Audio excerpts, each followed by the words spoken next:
I'm very, very proud to be the executive sponsor for the 310 Building SCORE project, and I am absolutely positive that the 310 Building will play its role in being an absolute foundation for what we're trying to accomplish.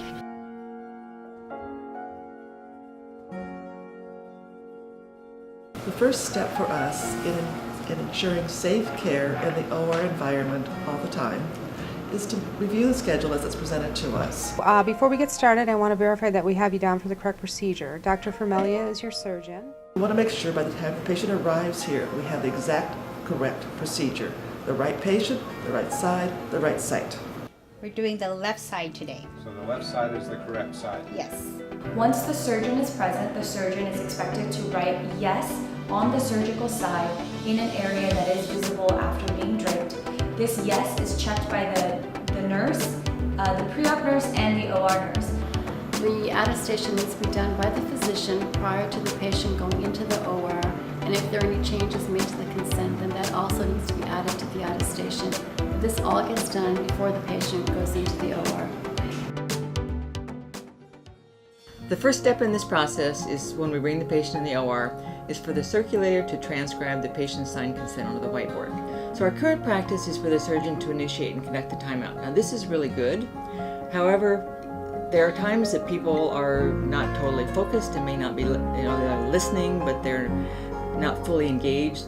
Well, operating rooms are filled with distractions. The extraneous things like music or telephones or idle conversation are things that are easy or easier to control.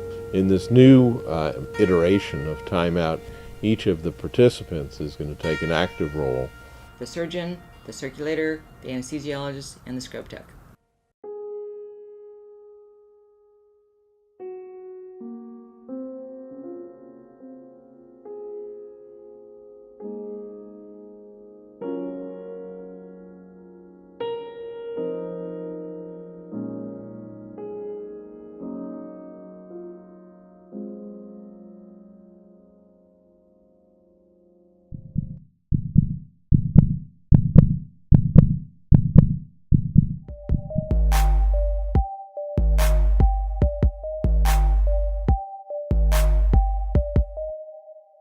Okay, could we turn the music off so we can time out?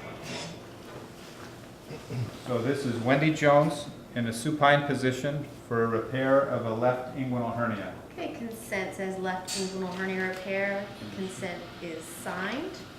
We have the implants available and ready. The patient's SCDs are on, the bear hugger is on, and we're ready to go. Omar? Loco is labeled and ready. I have all my instruments. Initial count is on the board. Doctor? Patient is allergic to sulfa, 1 gram of Adcef in at 9:30.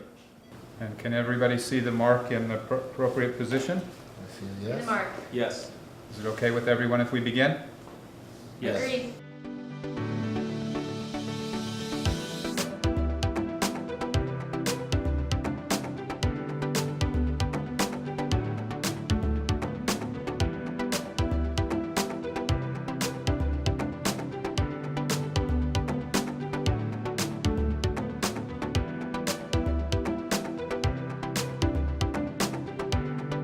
My name is Brian Croft. I'm the Vice President of Service Line Operations here at Cedars-Sinai Medical Center. I'm looking forward to this change. Thank you for all that you do to make Cedars-Sinai an outstanding place.